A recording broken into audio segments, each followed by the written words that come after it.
जय श्री ओम नमस्ते। मंगलमय मंगल करण वीतराग विज्ञान, नमुताहि जाते भये अरहंतादि महान। करि मंगल करि हो महा ग्रंथ करन के काज, जाते मिले समाज सब पावे निज पद राज, पावे निज पद राज। मिथ्या देवादिक भजे हो है मिथ्या भाव, तज तिन को साचे भजो यह हित हेत उपाव, यह हित हेत उपाव। मोक्ष मार्ग प्रकाशक नामक यह ग्रंथ है। आचार्य कल्प पंडित प्रवर टोडरमल जी साहब की अनुपम रचना, अद्भुत रचना और अद्भुत ये मांगलिक प्रसंग। टोडरमल जी के 300वें जन्म शताब्दी वर्ष का यह मांगलिक प्रसंग है, जिस प्रसंग पर टोडरमल जी की इस अनुपम कृति का स्वाध्याय हम काफ़ी लंबे समय से कर रहे हैं। शिक्षण शिविर हमारा यहाँ प्रारंभ हुआ है और उस शिक्षण शिविर के अवसर पर आज हमारी यह प्रथम कक्षा है और हमारा जो प्रकरण चल रहा था उसी प्रकरण को हमारे को आगे बढ़ाना है। और प्रकरण होगा आज सच्चे देव शास्त्र गुरु की श्रद्धा का। 6वां अधिकार प्रारंभ करने वाले हैं हम। 4 अधिकारों तक की चर्चा लगभग 125 प्रवचनों में हम पीछे कर चुके हैं, जो अवेलेबल है यूट्यूब, इसी यूट्यूब चैनल के ऊपर प्लेलिस्ट से आप देख सकते हैं। 5वां अधिकार हम यहाँ स्वाध्याय में नहीं ले रहे हैं। वैसे कल मैंने आप लोगों के बीच में चर्चा की थी 4थे अध्याय के सारांश की। 4थे अध्याय तक टोडरमल जी साहब ने आग्रहित मिथ्यात्व की चर्चा की है मुख्य रीति से। 7 तत्व संबंधी भूलों को बतलाया है, इस जीव के अनादिकालीन भूलों को बतलाया है और काफ़ी चर्चा हुई वहाँ बहुत विस्तार से। और 5वें अध्याय में ग्रहित मिथ्यात्व की चर्चा टोडरमल जी ने करना प्रारंभ किया। विशेषकर अन्य मत समीक्षा अधिकार है। 5वें अधिकार का नाम है विविध मत समीक्षा। मेरे पास में कई लोगों ने जिज्ञासा भी व्यक्त की कि साहब ये 5वां अध्याय क्यों स्किप कर रहे हो, 5वां अध्याय क्यों नहीं पढ़ रहे हो आप। मैं आपको बतलाना चाहता हूँ 5वें अध्याय में जो प्रकरण दिया गया है वो पूरा का पूरा प्रकरण विविध प्रकार के मतों की समीक्षा के लिए दिया गया है, जिसमें उन्होंने सर्वव्यापी अद्वैत ब्रह्म का निराकरण किया, ईश्वर कर्तृत्व का निराकरण किया। सुंदर प्रकरण है यद्यपि, लेकिन फिर भी बीच में जब कुछ प्रकरण आते हैं सांख्य मतावलंबियों के संबंध में, वेदांत मतावलंबियों के संबंध में, मीमांसक हैं, चारवाक हैं, नैयायिक हैं, वैशेषिक हैं, तो वो सारे प्रकरण, मुस्लिम मत समीक्षा है, योग मीमांसा है, ज्ञान मीमांसा, भक्ति योग मीमांसा, फिर उनमें मानी गई कल्पित मान्यताएं मोक्ष के संदर्भ में शिव मत की चर्चा की है, वैशेषिक मत की चर्चा की है। जब इन मतों को हम देखते हैं, बौद्ध मत है, जैमिनीय मत है, हमारा दिमाग ऐसा हो जाता है यार ये क्या क्या बातें हैं। सच में हम इनके ऊपर व्याख्यान पहले कर चुके हैं, ऑडियो प्रवचन सब अवेलेबल हैं, लेकिन मैं नहीं चाहता हूँ उन विषयों को दोबारा दोहराना, क्योंकि बहुत सारे विषय ऐसे हैं जो हमारे सामान्य आत्मार्थी लोगों के लिए अप्रयोजनभूत दिखाई देते हैं, जिससे उनको प्रयोजन नहीं दिखाई देता।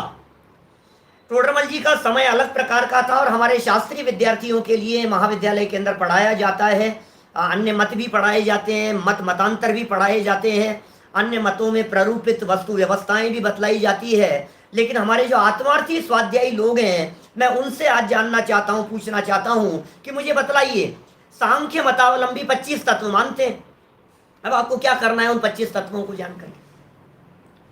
वेदांत वाले अलग प्रकार की मानते हैं, नैयायिक वैशेषिक अलग प्रकार के मानते हैं।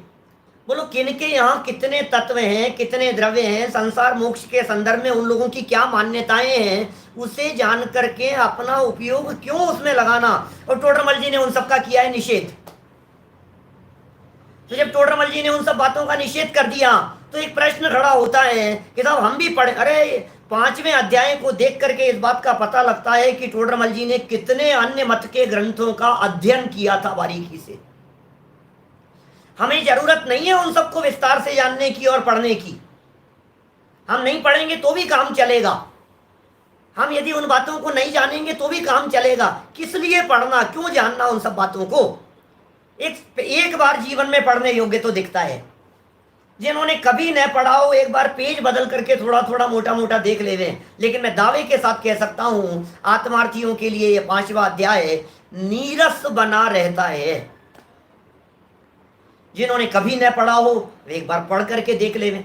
श्वेतांबर मत समीक्षा की चर्चा की, उनकी मान्यताओं की भी चर्चा की है इसके अंदर। अन्य मत से जैन मत की तुलना का भी प्रसंग दिया है। तो बहुत सारे ऐसे प्रकरण हैं जो प्रकरण यहाँ जैन दर्शन की समीचीनता के संदर्भ में दिया है। लेकिन तो भी अपना प्रयोजन तो अपनी मिथ्यात्व संबंधी मान्यता को दूर करना है।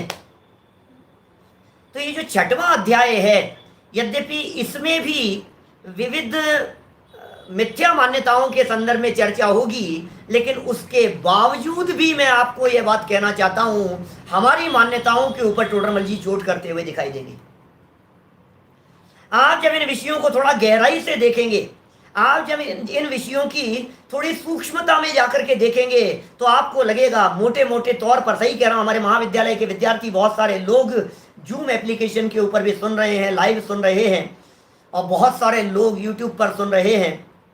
मैं आप लोगों से कहना चाहता हूं, अपने अपने दिल पर हाथ रख करके बतलाओ, यदि हम आप लोगों को ग्रहित मिथ्यात्व के बारे में कहें तो आपकी क्या धारणा है? आप कहेंगे हम नहीं है ग्रहित मिथ्यात्वी। आप कहेंगे पंडित जी आपको पता है मेरे पापा तो विद्वान है, आपको पता है हमने तो बचपन से कभी कुदेवादी को नहीं पूजा। आप लोग कहेंगे हमारे यहां तो ग्रहित मिथ्यात्व का नामो निशान नहीं है दादाजी के जमाने से। मुझे मालूम है आप लोग इस तरह की चर्चाएं करेंगे, मुझे मालूम है आप लोगों का इस तरह का चिंतन होगा और सोच होगी, लेकिन उसके बावजूद मैं आपको कहना चाहता हूं, जब आप इस 6ठे अध्याय को पढ़ेंगे तो शायद आपकी आंखें खुली की खुली रह जाएगी। क्योंकि टोडरमल जी ने उन मान्यताओं के ऊपर चोट मारी है जो मान्यताएं किसी और की नहीं, जो मान्यताएं हमारी है, हमारे घर में है, कहीं ना कहीं हमारे दिल के किसी कोने में छिपी रहती है। उन मान्यताओं की चर्चा की। सोचना एक बार गंभीरता से, टोडरमल जी द्वारा कही गई इन बातों के संदर्भ में क्या बातें कहना चाहते हैं टोडरमल जी, क्या सूक्ष्मता है यहाँ। मैं प्रारंभ कर रहा हूं 6ठे अध्याय को। हेडिंग है 6ठे अध्याय की, कुदेव कुगुरु और कुधर्म का प्रतिषेध।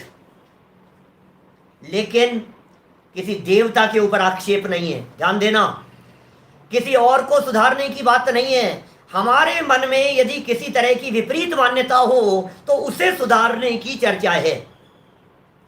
देखिए 2 प्रयोजनों से ये अध्याय हमारे लिए प्रयोजनभूत होता है। नंबर 1, यदि हमारे में इस प्रकार की कोई मान्यताएं हो, घर की हुई हो, हमारे में हो, हमारे परिवार में हो, हमारे मामा जी के जीवन में दिखती हो, चाचा जी के जीवन में दिखती हो, बुआ जी फूफा जी के जीवन में दिखती हो, भाई भतीजे ताऊ चाचा के जीवन में दिखाई देती हो, आप उन्हें ये 6ठा अध्याय और इसके जो व्याख्यान हैं ये पढ़ने सुनने के लिए एक बार लेकर के आइए। मैं दावे के साथ कहता हूं उनके पैरों के जो स्थिति है, पैर धूजने लग जाएंगे उनके, वो कांप जाएंगे कि यार ये बात तो सच्ची कह रहे हैं, बात तो सही कह रहे हैं यार, बात तो ऐसी है यार। सोचने पर मजबूर हो जाएंगे और बहुत हद तक संभव है कि वे अपनी मान्यताओं को छोड़ देवें। तो एक प्रयोजन तो ये हुआ, हमारे मन में, हमारे दिलो दिमाग में बैठी हुई विपरीत मान्यताएं। ऐसा नहीं है स्वाध्यायी लोगों के हृदय में नहीं है, दिल के कोने में जाकर के टटोलेंगे तो वो ग्रहित मिथ्यात्व दिखाई देगा। न सही दूसरे देवी देवताओं से भगवान महावीर स्वामी के चरणों में जाकर के मांगते हैं, महावीर जी जाकर के मांगते हैं, तिजारा जाकर के मांगते हैं, क्षेत्र पर जाकर के मांगते हैं, हस्तिनापुर जाकर के बच्चों के बाल चढ़ा करके आते हैं, शिखर जी यात्रा बोलियां बोलते हैं और आयोजन करते हैं इस तरह के, हम शिखर जी जाएंगे, यात्रा संघ ले जाएंगे, हम 50 लोगों को लेकर के जाऊंगा, यात्रा करूंगा, हे भगवान मेरा ये काम हो जाना चाहिए। ये ग्रहित मिथ्यात्व है। दिल के कोने में कहीं ना कहीं इस प्रकार की बातें बैठी हुई होगी। हमें दूसरों को नहीं, हमें सुधारना है अपनी मान्यताओं को, हमें दूसरों को नहीं सुधारना है अपने आप को। और दिल के कोने में, अब एक बात तो ये, अब आप हो सकता है आप लोग ये बात कह दें हम तो नहीं मानते हैं साहब, क्या बात कर रहे हो, हमारे मन में नहीं है, हमारे घर में नहीं है पंडित जी ऐसी बातें। तो सुनो, अब दूसरी बात कहता हूं। यदि नहीं है आपके घर में, यदि नहीं है आपके परिवार में, यदि नहीं है हमारे आसपास के माहौल में, तो हमारी जो मान्यताएं हैं, हमारी जो देव शास्त्र गुरु के प्रति दृढ़ताएं हैं, वो दृढ़ता बरकरार रहे, वो दृढ़ता कायम रहे, वो दृढ़ता मेंटेन रहे, वो मजबूती से बनी रहे। इसके लिए जरूरत है इस छठे अध्याय को पढ़ने की। कमजोर पड़ जाते हैं कभी कभी, जब किसी देवी देवता का प्रकोप दिखाई देता है, जब किसी के व्यंतराजी की बाधाएं दिखाई देती है। ऐसे ऐसे स्वाध्यायी लोगों को मैंने कहते हुए सुना है, पंडित जी क्या बतलाएं, जिस पे बीतती है उसी पे पता लगता है साहब, क्या बताएं। अब हो गया है ऐसा, कुछ तो करना ही पड़ेगा, क्या करें बतलाओ, अब आप ही बतला दो। आप कोई बात नहीं तो भक्तामर का ही पाठ करना शुरू कर देते हैं, और कुछ नहीं तो शांति पाठ शुरू कर लो। ये तो अपन अपने धार्मिक उपाय, नमोकार मंत्र की माला का जाप करो, उससे तो ठीक हो जाएगा ना। तो टोडरमल जी उन मान्यताओं के ऊपर चोट डालना चाहते हैं। बेटा तेरी ये मान्यता भी ग्रहित मिथ्यात्व है, इस मान्यता का नाम भी ग्रहित मिथ्यात्व है, इसका नाम खोटी मान्यताएं हैं। इसके बारे में भी एक बार गंभीरता से विचार करना बहुत जरूरी है।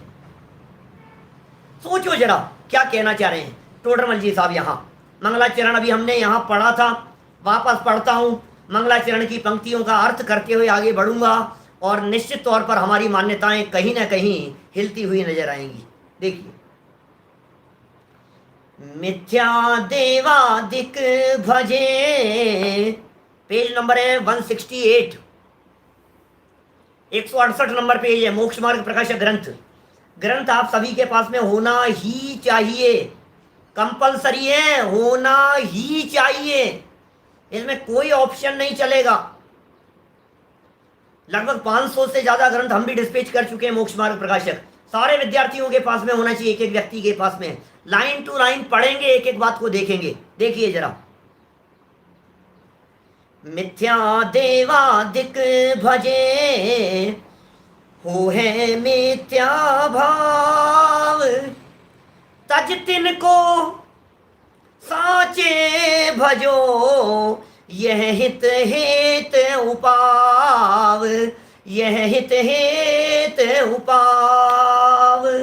क्या कह रहे हैं? मिथ्या देवादिक भजे, भजे देवादिक, मिथ्या देव, मिथ्या शास्त्र, मिथ्या गुरु, मिथ्या धर्म, खोटा धर्म, उनको भजने से, उनकी भक्ति करने से, उनकी आराधना करने से, उनको पूजने से हो है मिथ्या भाव। अरे मिथ्या दर्शन होता है, मिथ्या ज्ञान होता है, और मिथ्या चारित्र होता है। हो हैं, होते हैं। देखो हो हैं, पीछे ये नहीं कहा था टोडरमल जी ने, जब चौथे अध्याय में आग्रहित मिथ्यात्व की चर्चा की थी तो टोडरमल जी ने हो है नहीं कहा था। वो तो चली आ रही है अनादिकाल से, नया थोड़ी ना था मिथ्यात्व। चौथे अध्याय में जो मिथ्यात्व बतलाया था वो मिथ्यात्व नया नहीं था क्या? लेकिन छठे अध्याय के अंदर जो ये मिथ्यात्व बतला रहे हैं, ये मिथ्यात्व हमारी नई कमाई है, इस भव की नई कमाई है, इस जीवन की नई कमाई है। हमने इस जीवन में नया कमाया है, उस कमाई की चर्चा इस छठे अध्याय के अंतर्गत की गई है। हो है मिथ्या भाव, और तज तिन को, किन को तजना है बोलो? नहीं, कुदेवादिक को नहीं तजना है, ध्यान देना, कुदेवादिक को नहीं तजना है। और क्या बात कर रहे हो साहब, कुदेवादिक को नहीं तजे? उनको क्या तजोगे, वो तो पर हैं, उनको तजने की थोड़ी ना कह रहे हैं। तज तिन को, अपने अंदर में जो मिथ्या भाव है उसे तजने की चर्चा है। क्या सच में भाई वस्तु स्थिति तो यह है, थोड़ा सा अंदर की गहराई में उतर करके बात करो तो वस्तु स्थिति तो यह है, सच्चाई तो यह है, परमार्थ बात तो यह है कि कुदेव किसी दूसरे देवी देवता का नाम भी हो सकता है, लेकिन हमारी मान्यता का नाम ज्यादा है।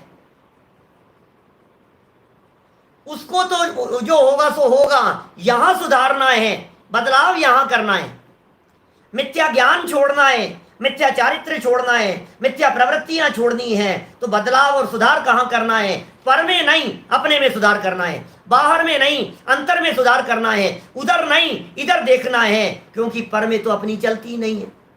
बोलो कौन क्या करे बतलाओ। मैं आपको एक प्रसंग बतलाता हूं भगवान महावीर स्वामी का। सबने सुना है मारीची का भाव और 363 मत चला दिए मारीची ने ऋषभ देव के जमाने में। कोड़ा कोड़ी सागर पुरानी बात है।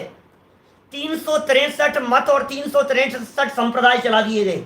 आप जानते हैं 180 संप्रदाय हैं उसमें क्रियावादियों के, 84 संप्रदाय है उसमें अक्रियावादियों के, 32 संप्रदाय है उसमें विनयवादियों के, 67 संप्रदाय है उसमें अज्ञानवादियों के। कुछ एक बड़ा बड़ा एक ग्रुप बना दिया 363 में।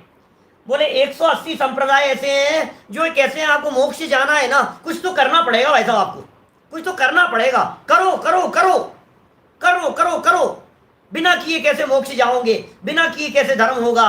धर्म के नाम पर करो, कुछ तो करो, व्रत करो, उपवास करो, क्रिया करो, पूजा करो, भक्ति करो, आराधना करो करो। ये क्रियावादियों का संप्रदाय है।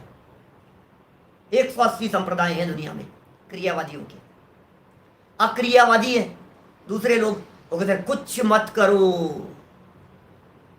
84 संप्रदाय हैं, कुछ मत करो बस, अपने कुछ मत करो, कुछ मत करो, कुछ मत करो, ये नहीं करने का उपदेश देने वाले अक्रियावादी।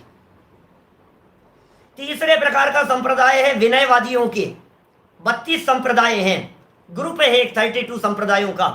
और वो लोग क्या कहते हैं, भैया सुनो, करने और नहीं करने से तो कुछ नहीं होगा, तुम तो भगवान की पूजन करो बस, उनके हाथ जोड़ो, उनके गुरु के पांव दबाओ, तुम तो गुरु की कृपा से पार लग जाओगे।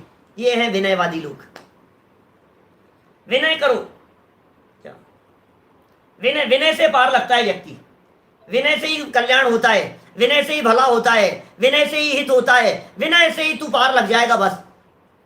तो ये विनय विनय की बात करने वाले। और 67 संप्रदाय तो इतने गजब के हैं, आपको सुनकर के ऐसा लगेगा अज्ञानवादियों का पोषण करने वाले हैं। वो ये कहते हैं दुनिया में जितने झगड़े होते हैं वे सारे के सारे झगड़े ज्ञानियों के होते हैं, अज्ञानियों में तो कोई झगड़ा नहीं।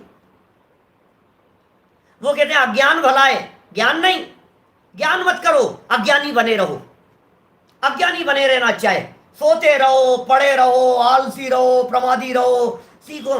ज्यादा सीखे तत्व कितने होते हैं, द्रव्य कितने होते हैं, ये कितने होते हैं, स्वर्ग कितने होते हैं। एक ने कहा 16, दूसरे ने कहा 12 और झगड़ने को तैयार हो गए। उसने कहा इस ग्रंथ में ये प्रमाण है, उसने कहा इसमें ये प्रमाण है, वो कहता है ये आचार्य प्रामाणिक है, वो कहता है ये आचार्य प्रामाणिक है, वो कहता है ये ग्रंथ प्रामाणिक है, दूसरा कहता है ये ग्रंथ प्रामाणिक है।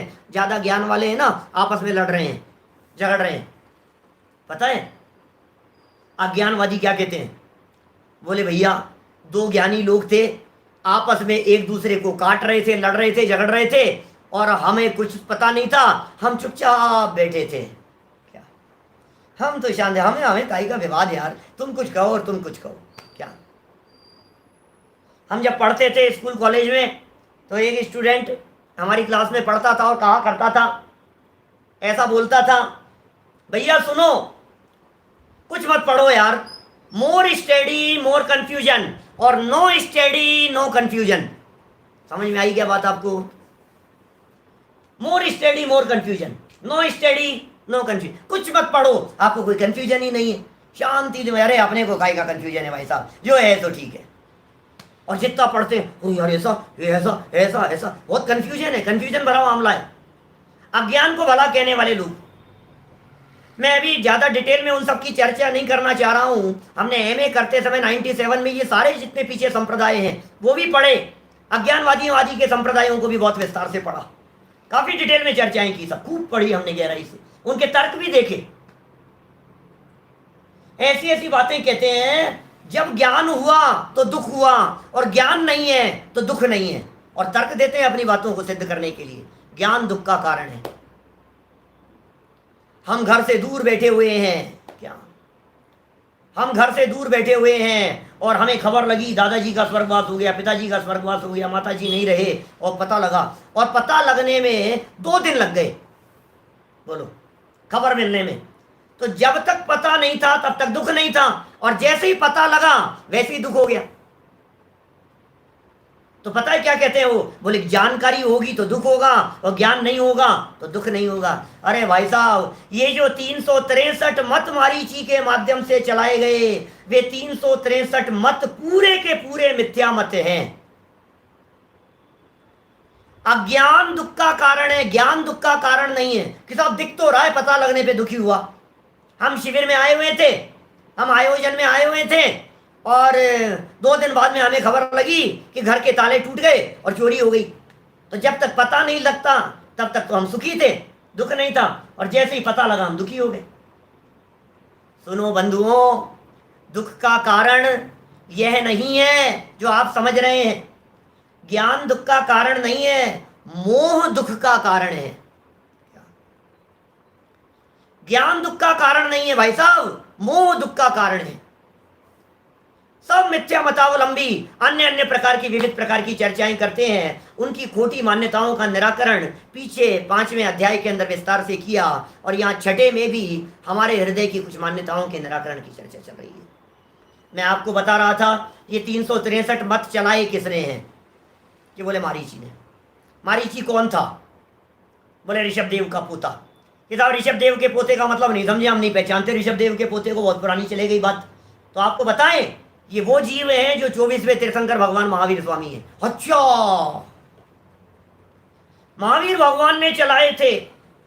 अब हमें ये कहना है, जिन संप्रदायों को भगवान महावीर स्वामी ने एक कोड़ा कोड़ी सागर पहले खुद ने चलाया था, अब जब वे स्वयं तीर्थंकर बन गए, समाव शरण लगा हुआ है भगवान महावीर स्वामी का, और भगवान महावीर स्वामी से हमने हाथ जोड़ करके कहा, भगवान तुमने ये जो 363 चला दिए थे ना, सारे दुनिया भर में प्रचार प्रसार हो रहा है खोटी मान्यताओं का, अब तुम तीर्थंकर बन गए हो, अब तो कुछ ऐसा उपाय करो कि इनको नष्ट कर दूं, अब ये सब मिट जाएं।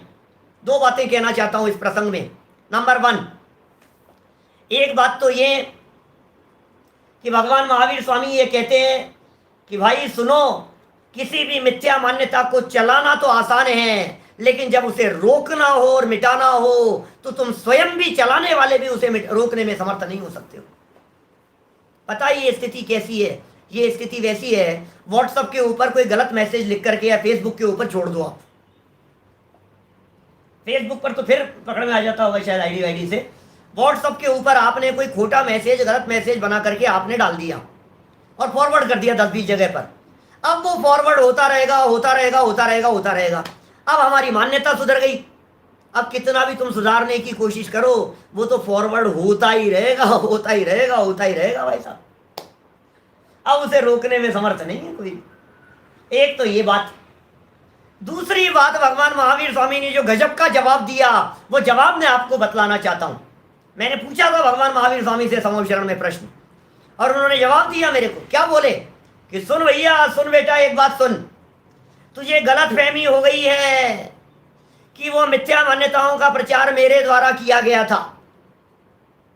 तो महाराज आप ही ने तो किया था। कि सुन, वो 363 मत जो चले थे, उनको चलाने की क्रिया का कर्ता भी मैं नहीं था, और अब सम्यक प्रतिपादन रूप जो वस्तु स्वरूप प्रतिपादन किया जा रहा है, इसका कर्ता धर्ता भी मैं नहीं हूं।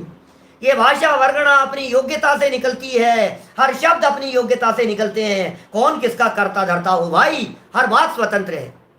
बोलो,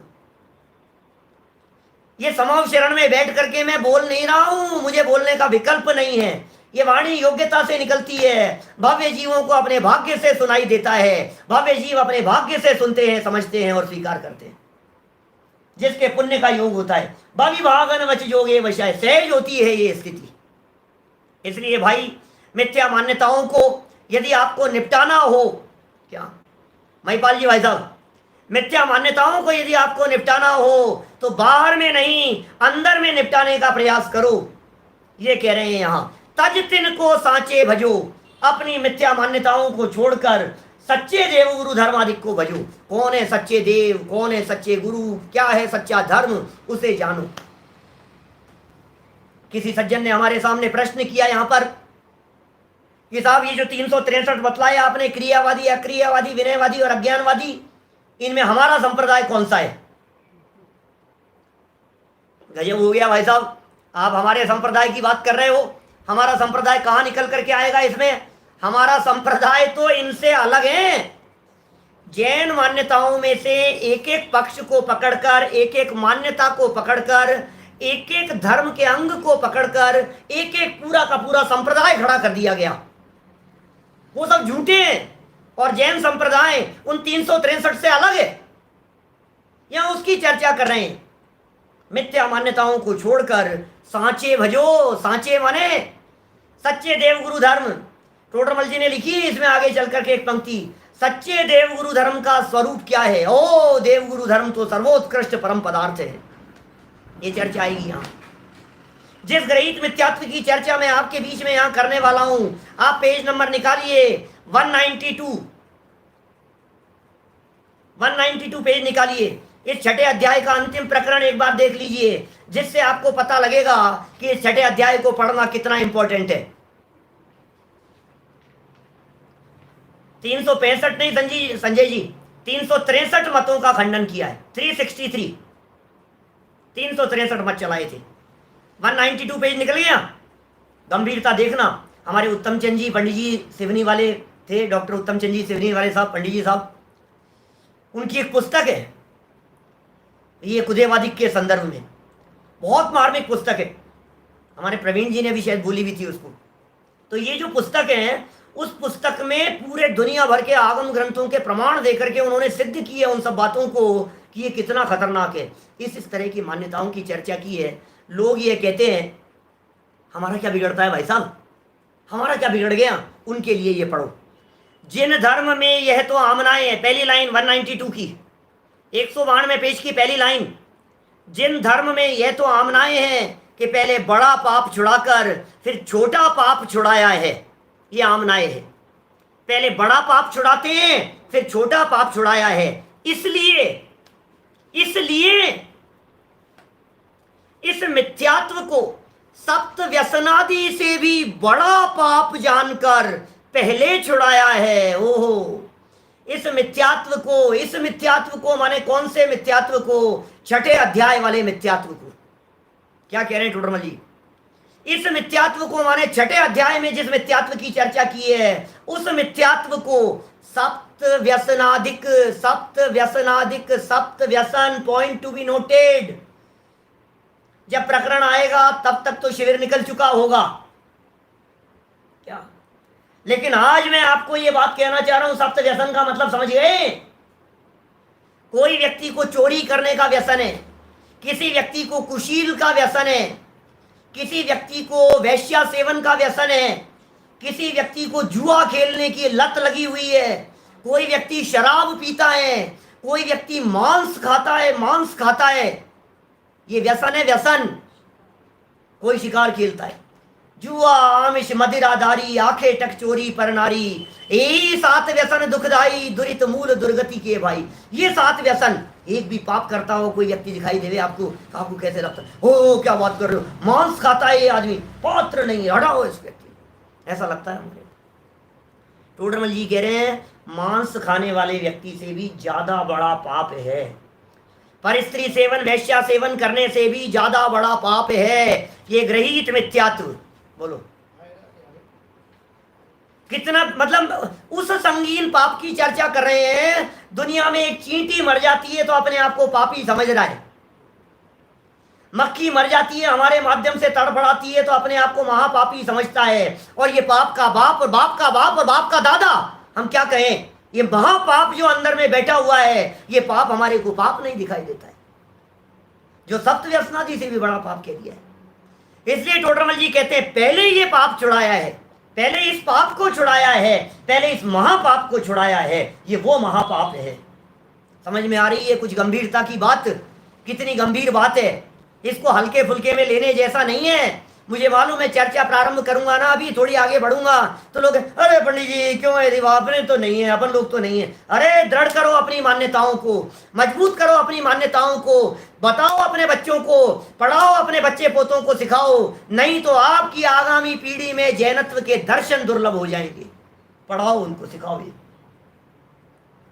सर्वधर्म संभाव की मान्यताएं दिख रही है आज सारे दुनिया भर में। सारे दुनिया भर में हर व्यक्ति ये कहता हुआ दिखाई दे रहा है। अरे क्या हो गया है, अपन तो यार सब अपना क्या बिगड़ता है भाई साहब, अपने बाप का क्या बिगड़ रहा है यार, हाथ जोड़ लो ना यार, मान लो ना यार, अब जैसे है ठीक है भैया, जो भी है अपन तो सबको भैया, तुम भी सब बराबर, सब बराबर। ये टोडरमल जी कह रहे हैं तुझे पता नहीं है अनंत संसार खड़ा हो रहा है, तुझे पता नहीं है 70 कोड़ा कोड़ी सागर के दर्शन मोहनीय कर्म का जो बंधन है, ये दर्शन मोहनी का 70 कोड़ा कोड़ी सागर का बंधन इस ग्रहित मिथ्यात्व के दम पर होता है, इस ग्रहित मिथ्यात्व के दम पर। इतना महत्वपूर्ण अध्याय है ये। मैं तो कहता हूं हर बच्चे को सबसे पहले ये पढ़ाया जाना चाहिए अपने घर में। सच्चे देव शास्त्र गुरु का पता तो हो, सच्चे देव शास्त्र गुरु का निर्णय तो हो सबसे पहले। सच्चे देव कौन, सच्चे शास्त्र कौन, सच्चे गुरु कौन, वीतरागता की बातें क्या है, वेद विज्ञान की चर्चाएं क्या है, अपना कल्याण किस चीज में हो सकता है। ये कह रहे हैं भजो, सांचे भजो, लेकिन सांचे झूठों को पहचानेगा नहीं तो सांचों को भजेगा कैसे, ये बता। क्या सच्चे और झूठे को यदि तू नहीं भजेगा, नहीं देखेगा, नहीं पहचानेगा, तेरे पास में कसौटी यदि नहीं होगी, कसौटी पत्थर यदि तेरे पास में नहीं होगा तो कैसे पहचानेगा। तज तिनको सांचे भजो, यह हित हेत उपाव।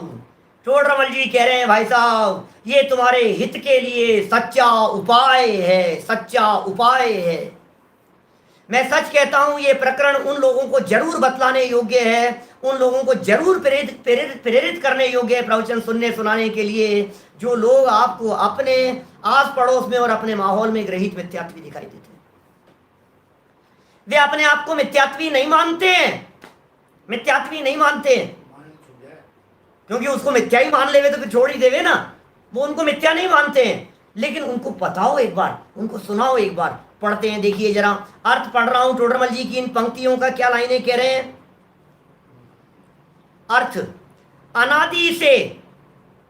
अनादि से चौथे अध्याय की चर्चा, जीवों के मिथ्या दर्शनादिक भाव पाए जाते हैं।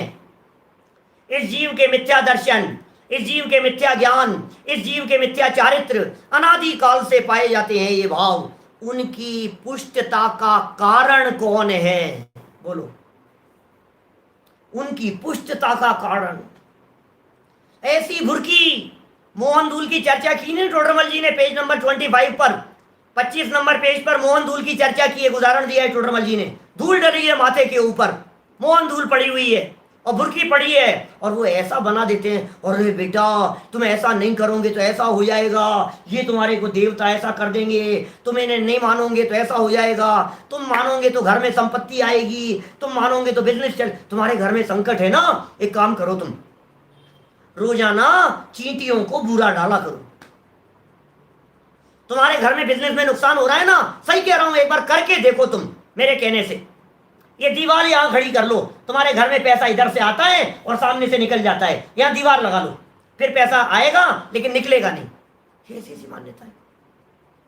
बोलो सुरेंद्र जी, भाई साहब बोलो, घर घर में नहीं है क्या इस तरह की चर्चाएं? बोलो उल्लास भाई, सुनील जी, भाई साहब सर्राफ, नहीं है इस तरह की मान्यता घर घर में, चाहे वो वास्तु शास्त्र को लेकर के हो। अब बताने वाले मिल जाते हैं भाई साहब, कहीं भी मिल जाएंगे, कहीं मंत्र तंत्र वाले मिल जाएंगे, कहीं ज्योतिष वाले मिल जाएंगे। मैं कह रहा हूं अभी तुम्हारे ऊपर कोई बड़ा संकट आ जाए, बोलो, और कोई तुम्हारे को दूसरा तुम्हारा जो भाई भतीजे चाचा ताऊ जी जो ना, वो तुम्हारे को आकर के ये बात कहें, अरे यार सुनो, अब जो कोई भी है सब ठीक है, हम जानते हैं तुम नहीं मानते, हमारे कहने से क्या फर्क पड़ता है, एक तेल चढ़ाया हो ना, थोड़ा सा, शनिवार है आज, क्या फर्क पड़ गया, एक थोड़ा सा पानी चढ़ा लो ना। आपको पता है बनारसी दास जी के 9 संतानें मर गई थी, 9 संतानें मर गई, और 9 की 9 संतानें शीतला, वो क्या कहेंगे, चेचक, चिकन पॉक्स, वो चिकन पॉक्स को बच्चा जन्म लेते थे, साल 6 महीने का, 1.5 साल 2 साल का होता था, बच्चा मर जाता था, फिर दूसरा बच्चा होता था और वही बीमारी, और लोग कहते थे जाओ शीतला के जाकर के पानी चढ़ाओ। अरे हमारे कहने से मान लो, हमारे कहने से मान लो, 9 बच्चे मर गए उनके, लेकिन उन्होंने अपनी मान्यता को नहीं छोड़ा। इतनी दृढ़ता है हमारे आप में, बोलो, उस मान्यता के संदर्भ में कह रहे हैं। टोडरमल जी ने कितनी दृढ़ता से ये कथन किए भाई साहब। टोडरमल जी की जो मौत हुई है, टोडरमल जी को जो अपने जीवन से हाथ धोना पड़ा है, टोडरमल जी ने मौत की कीमत पर भी जिन प्रकरणों को लिखा है, हमारी जिम्मेदारी बनती है उन्हें अपने जीवन में उतारेंगे, अपने परिवार के लोगों के जीवन में उतारेंगे और जानने वाले लोगों की मिथ्या मान्यताओं को तोड़ने का और बदलने का प्रयास करेंगे। ये हमारी जिम्मेदारी बनती है। प्रकरण तो आज ज्यादा शुरू नहीं किया है अपन ने, करेंगे, अभी तो शुरुआत है। अभी तो बातें ऐसी ऐसी निकल करके आएगी सामने, आप देखेंगे, आपको लगेगा हम तो ग्रहित मिथ्यात्वी, आप ग्रहित मिथ्यात्वी हैं। छोड़िए उस मान्यता को। हो सकता है सारी नहीं होगी, मुझे मालूम है बहुत स्वाध्यायी लोग हैं, बहुत दृढ़ लोग हैं, अभ्यासी लोग हैं, तो हमारे एक से एक दृढ़ अभ्यासी लोग यहाँ सामने विराजमान हैं, लेकिन उसके बावजूद भी कहीं ना कहीं तो दिल के कोने में कोई खोट होगा। देखो, अनादि से जीवों के मिथ्या दर्शनादिक भाव पाए जाते हैं, उनकी पुष्टता का कारण कौन है? कुदेव। उन्होंने भुरकी डाल दी। कुगुरु, कुधर्म सेवन है। टीवी स्क्रीन, टीवी, ये क्या कहते हैं, ये कॉन्वेंट स्कूलों में दिखाएंगे, ये साथ में पढ़ते हैं सब, और कुछ का कुछ सिखाएंगे, कुछ भी समझाएंगे, अपनी मान्यताओं को थोपेंगे, बच्चों के ऊपर मान्यताओं को डाल देंगे, टीवी की स्क्रीन पर दिखाएंगे, देखो ये बाबा ने ऐसा किया और इस मंत्र के जाप से ऐसा हो गया, हाँ, चमत्कार हो गए, चमत्कार हो गए। आप भी करो, सुबह टीवी की स्क्रीन को खोलते हैं तो हर चैनल के ऊपर बाबा बाबा बाबा दिखाई देते हैं, मंत्र बतलाते हैं, उपाय बतलाते हैं, साधन बतलाते हैं, लोग झांसे में आ जाते हैं। अपना क्या, करके देख लो यार, करके देख लो यार, करके देख लो। ये कह रहे हैं टोडरमल जी, उनकी पुष्टता का कारण कुदेव कुगुरु कुधर्म का सेवन है, उसका त्याग होने पर मोक्ष मार्ग में प्रवृत्ति होती है। तुम यदि मोक्ष मार्ग में प्रवृत्ति करना चाहते हो, यदि तुम ये चाहते हो कि मोक्ष मार्ग में प्रवर्तन हो, यदि आपकी ये भावना है कि हमारे जीवन में मोक्ष मार्ग प्रकट हो, क्या, इसलिए इनका निरूपण करते हैं। वाह, हमारी मान्यताओं के ऊपर चोट मारने के लिए करें शुरू। 3 बातों का मुख्य रीति से इस अध्याय में निरूपण होगा, कुदेव का, कुगुरु का और कुधर्म का। 3 बातों का प्रकरण टोडरमल जी विस्तार से और तर्क देंगे, युक्तियां देंगे। आपके चित्त में जो प्रश्न उठते हुए दिखाई देते हैं, उन प्रश्नों के जवाब यहाँ टोडरमल जी देंगे। आपके दिलो दिमाग में जो जिज्ञासाएं उठती है, वो भी यहाँ आपको सामने लिखी हुई दिखाई देंगी। ये टोडरमल जी का चिंतन है और गहराई है। सोचो जरा क्या कह रहे हैं। कुदेव का निरूपण, उसके श्रद्धानादिक का निषेध। देखो, वहां जो हित के कर्ता नहीं है, जो भला करने वाले नहीं हैं और उन्हें भ्रम से हित का कर्ता जानकर सेवन करे, सो कुदेव है। कौन कुदेव है? समझ में आ रही है बात? कुदेव कौन है ये बतलाओ। कुदेव कौन है? जो ये कुदेव की परिभाषा है, हमारे शास्त्रीय विद्यार्थी जो लोग सुन रहे हैं जूम के ऊपर, मैं कहना चाहता हूं अंडरलाइन कीजिए इस लाइन को, परीक्षा की दृष्टि से याद कीजिए इस लाइन को। कुदेव किसे कहते हैं? बोलो। अब आप पता है क्या कहोगे? उन देवता को कुदेव कहते हैं, इन देवता को कुदेव कहते हैं, वो देवी कुदेव है, वो कुदेव है। नहीं नहीं नहीं नहीं नहीं, गलत फहमी में मत रहना। क्या गलत फहमी में मत रहना। टोडरमल जी की परिभाषा ध्यान दीजिए, हित के कर्ता नहीं है, पॉइंट, हित के कर्ता नहीं है और उन्हें भ्रम से हित का कर्ता जानकर सेवन करे। भ्रम से हित का कर्ता जान लेवे और सेवन करे, तो उसका नाम कुदेव है। वो मान्यता कुदेव है। भ्रम से मान रहा है, यार इन पे जल चढ़ाऊंगा ना तो फिर मेरा भला हो जाएगा। तो टोडरमल जी क्या कह रहे हैं? भ्रम से हित का कर्ता जानकर जो सेवन कर रहा है, जो सेवन कर रहा है, सो कुदेव है। कर्ता मान रहा है, सो कुदेव है। मेरा भला हो जाएगा, ये जो अभिप्राय बैठा हुआ है, सो कुदेव है, उसे कुदेव कहते हैं। सुनो आगे क्या कह रहे हैं। इन कुदेवादिक का सेवन 3 प्रकार से किया जाता है। 3 कारणों से कुदेवादिक का सेवन किया जाता है। देखो, धर्मात्मा लोग बहुत है दुनिया में, धर्म सब करना चाहते हैं, कैसे करें वो रास्ता पता नहीं है। हम जानते नहीं है धर्म कैसे करें, हमें पता नहीं है धर्म कैसे किया जाए। जो धर्म के लिए जो कोई भी बात बतला देता है, धर्म का क्षेत्र इतना खुला हुआ है भाई। संदेश ऐसा कह रहे हैं ये धर्म का क्षेत्र इतना खुला हुआ है जिसमें ऐसा लगता है हर व्यक्ति की दुकान चलती है। अपनी दुकान खोल करके बैठ जाओ, एक कॉलेज के बाहर, एक यूनिवर्सिटी के बाहर एक पत्थर को थोड़ा सा लीप पोत करके वहां बैठ जाओ, थोड़ी सी मालाएं वालाएं पहन करके बैठ जाओ, परीक्षा में पास कराने के लिए मंत्र पढ़ना शुरू कर दो और लोग आएंगे और पैसा चढ़ाते चले जाएंगे आपके पास। इतना पैसा बड़े बड़े ऑफिसर नहीं कमा सकते जितना पैसा ये ग्रहित मिथ्यात्व की दुकान चलाने वाले कमा लेते हैं। बोलो, गवर्नमेंट की निगाह है अभी ये बाबाओं के ऊपर, सब सारी दुनिया भर में जो फैले हुए हैं, कितने ये खुलते हैं, सारे के सारे कांड खुलते हैं और करोड़ों अरबों की संपत्तियां उनकी दिखाई देती है। ये क्यों? भोली जनता, जनता भोली है, जगत भोला है, क्या कहें भाई साहब। श्रद्धा को लूटने वाले लुटेरे हैं जिग्नेश भाई, श्रद्धा के लुटेरे हैं। श्रद्धा लूट ली हमारी, मान्यता लूट ली हमारी। अरे अरे अरे नहीं भैया, डर लगता है भाई साहब, सुधार हो चाहे नहीं हो, बिगाड़ नहीं हो जाए इसलिए मुझे डर लगता है। 3 प्रकार की मान्यताएं कह रहे हैं, या तो व्यक्ति मोक्ष जाना चाहता है, या व्यक्ति अपना परलोक सुधारना चाहता है, या तीसरे प्रकार का व्यक्ति वर्तमान जीवन में सुख चाहता है। 3 मान्यताओं का खंडन करेंगे। इन तीनों में से कहीं ना कहीं अपना कोई ना कोई स्वार्थ दिखाई देगा। दुनिया में देखो आप, बहुत सारे लोग ऐसे होंगे, एक प्रकार की मिथ्या मान्यता लिखे हैं, यहाँ पढ़ता हूँ, यहीं से पढ़ता हूँ। विषय को कल आगे बढ़ाएंगे, आज ज्यादा विस्तार नहीं दे पाएंगे अपन लोग, समय सीमित है हमारे पास में, लेकिन ये पैराग्राफ जरूर पढ़ूंगा। देखो, उनका सेवन, उनका माने कुदेव का सेवन 3 प्रकार के प्रयोजन सहित करते हैं। 3 प्रकार के प्रयोजन सहित करते हैं। कहीं तो मोक्ष का प्रयोजन है, नंबर 1। और भाई साहब मोक्ष, आपको मालूम है वो मार्टिन लूथर, क्या हम तो इतिहास में जब पहले बचपन की बात याद आ रही है मुझे, तो उसने मोक्ष के लिए, स्वर्ग के लिए टिकट बेचे थे और टिकट खरीदे लोगों ने। मरने के बाद में आपको मोक्ष जाने की गारंटी, आपकी जो मम्मी है, आपकी जो डेड बॉडी है, उसको इस तरह से रखा जाएगा और आपको इस तरह से स्वर्ग पहुंचाया जाएगा। हम गारंटी दे रहे हैं, इतने $, लगेंगे बस। और मूर्ख हैं लोग, टिकट खरीदने वाले भी, ऐसे ऐसे लोग मिलते हैं दुनिया भर में, क्या बताएं। मोक्ष का प्रयोजन है नंबर 1। नंबर 2 क्या कह रहे हैं? कहीं परलोक का प्रयोजन है।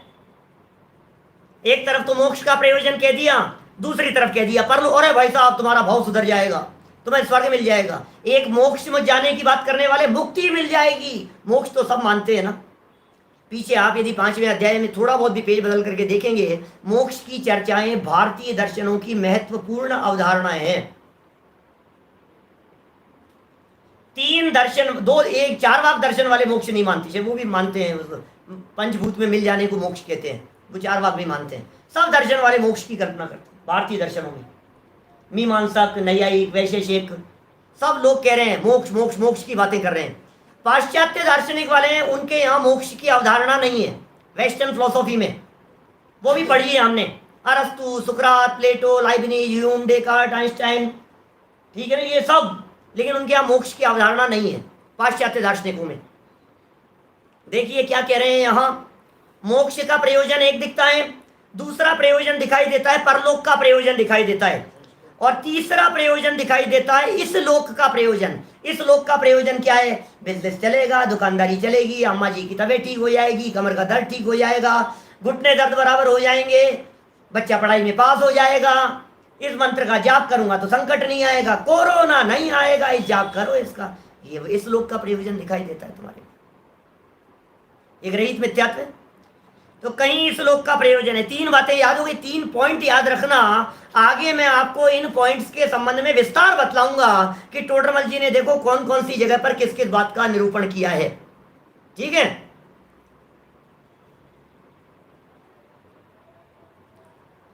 सो प्रयोजन तो सिद्ध नहीं होते, कुछ विशेष हानि होती है।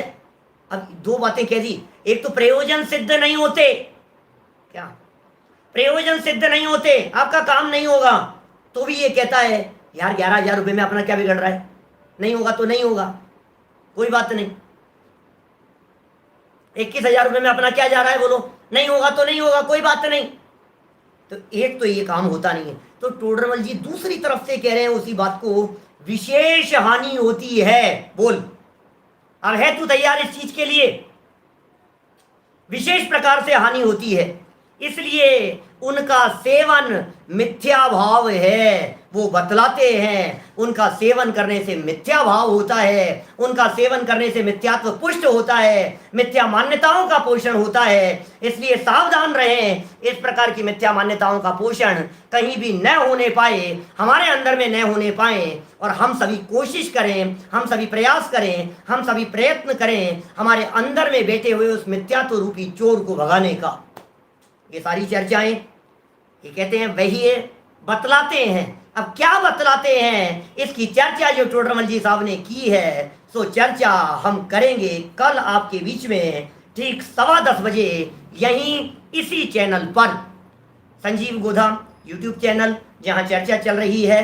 बहुत सारे लोग पीछे सुन रहे हैं। पुराने प्रवचन मोक्ष मार्ग प्रकाशक के इसी चैनल पर प्लेलिस्ट में अवेलेबल है। आप वहां से जानिए, वहां से समझिए, सीखिए और कंटिन्यू ये प्रकरण आगे बढ़ता रहेगा। शाम का जो व्याख्यान अपना 8 बजे पुरुषार्थ सिद्धि उपाय के ऊपर जो हो रहा है वो यथावत चल रहा है।